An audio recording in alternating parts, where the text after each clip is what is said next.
Of course, the Mothership Core, which is very popular. I think it was a really good build. Have you seen the one that Leia's been doing? I've been watching a lot of her stream. It's like 3-4 Void Rays with like 3 Immortals, and it's like a 2-base that hits just before Mira's pop.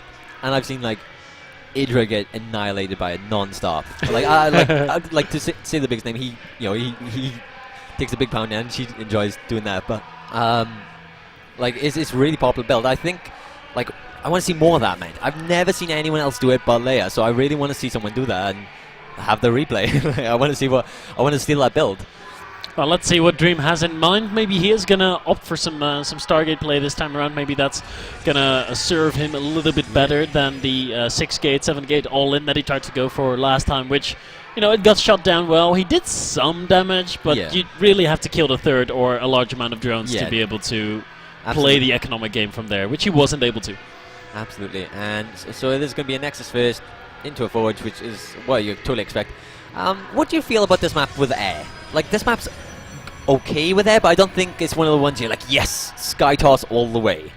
No, it's not one of the maps where you'd be Mutas all the way either, because if you do finish up Blink, if you do have the Phoenix in position, you can relatively easily, you know, blink around your main and your third base, and your Natural is relatively tucked away in the right side too. There's no way for Mutas to really fly by the past, so if you have a few cannons there covering, you can be relatively safe against Muta, so I'm not necessarily expecting any kind of airplay out of neither player.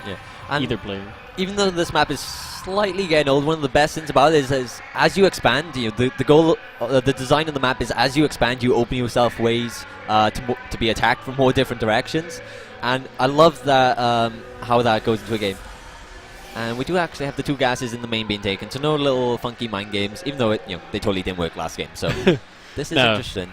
I don't think Ziktomini would get fooled by that, and he didn't. He scouted well, and he will be doing the same thing in this second game in the best-of-3 series. Of course, a lot on the line. Both these players are kind of expected to make it to group play tomorrow. Absolutely. We want to see them go up against the Koreans, the Crank, the Sting, and the Bling. All the other good players that already qualified for the group play tomorrow. These 2 should definitely be here. Be there. Snoot's here as well. I had a nice little chat with him. Oh, did he arrive? Yeah, he's here. He's chilling. I was telling him about like the pub quiz that we do, and it was like a lot of liquid Zergs are here. Yeah, man. like we got Red TLO. Red isn't here yet. Kras is here. Blin is here as well. Ziktomini, obviously. He wasn't actually feeling that confident, I gotta say, Ziktomini as a whole. So, alright, let's jump back into the game. And we actually have 2 guys on gas once again in the main, which is very interesting. Everything's very interesting to me, but we actually have the probe outside the third, which is somehow still alive, so that's very impressive. But of course, that could build a pylon if need be, and like, I hope he doesn't go for the same strat, because same strat twice in a row, even though it didn't work, isn't really that impressive in my opinion. So I would like to see something really good. But we do have 3 gateways in production. We have a probe waiting right next to him. There is the 4th, and there is the 5th. This time around, he's not going to go mine a mineral and build the last one, I suppose. No, he's going to be dropping that down right away. And this is the exact same build that we saw in last game. Hopefully, he's going to be able to spend his minerals a little bit better, because like you said... 7 gates now. Ooh. So it's 1 extra gate. No, it's the same. Was last game 7 gates? It was last. I thought it was 6. No, it was 6, and then he went back to build the last one. You know, he went to mine a mineral and then build gate 7. Sorry, I thought that was the 6th one. My bad.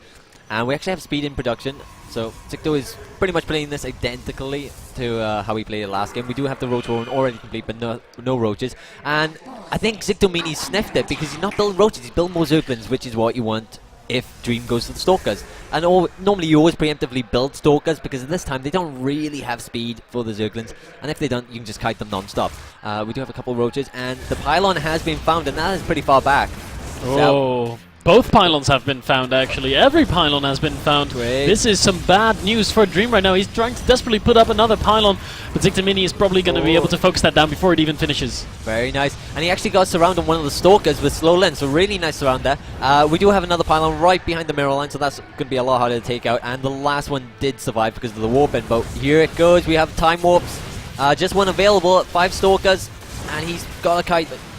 Oh man, it just doesn't seem to be enough. The Mothership Core very low on HP, only 32 left. Now finally some Zealots starting to come in, but Ziktomini, he is not slacking on production. He hasn't lost any Queens this time around. He's got an inject about to finish, and this is a big army for Ziktomini. It is. There isn't enough energy for a time war. Pretty soon Stalkers are going after the Zerglings, which isn't the best, and now he's going targeting the Roaches, but speed is finishing. The Warpins are coming in, but this is going to be pushed all the way back, and most of these units might actually die before they escape. Oh, the Mothership goes down as well, so no recall if he wanted.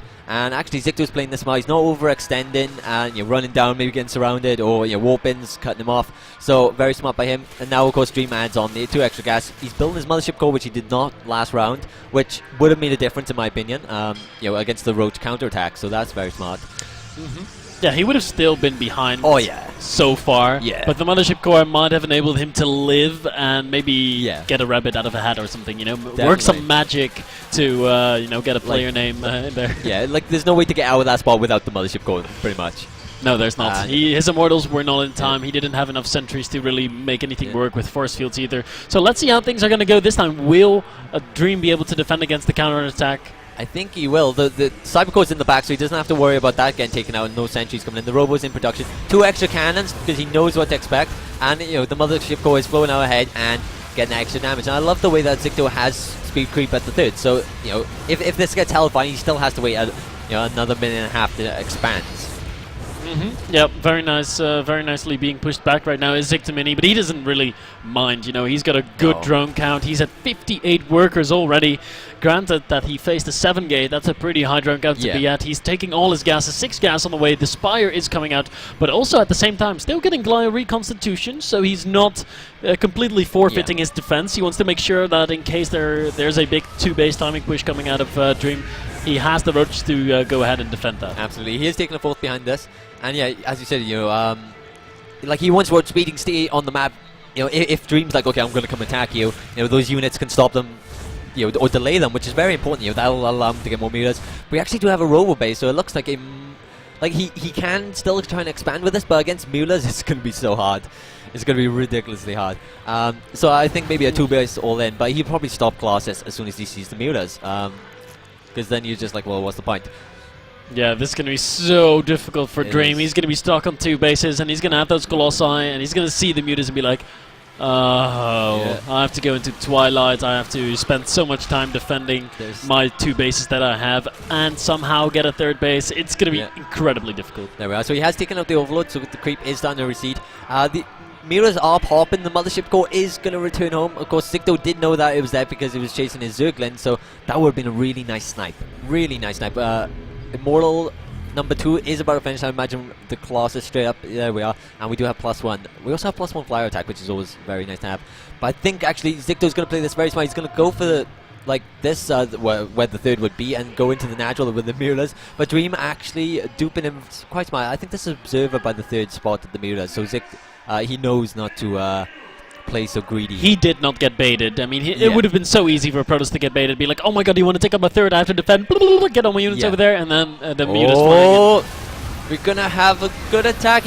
Nice force fields to segregate a lot of the army from the Roaches, but of course there are Mutas here and there's not that much anti-air. We do have more Stalkers warping in. The Mothership Core has... No, actually it's still alive. It will be going down relatively soon though. Of course it does not attack air, so the Mutas do not prioritize it. And the reinforcing Stalkers will just about clean this up. And... Will they? Will they? Oh, they should. With some target fire, and you can at least have a good trade against the Mutas. But behind this, there's still nothing to fight the Mutas. There's no, Twilight. You have to have a Twilight. Twilight is the ultimate counter to them, because of course you need the arc guns or Storm. The best way, really, in my opinion. Yeah, getting Blink of course helps a little, but Blink itself in itself is not enough to really win, and DreAm is going to be pushed back. 60 supply. GG comes out of the Dignitas player, and Ziktomini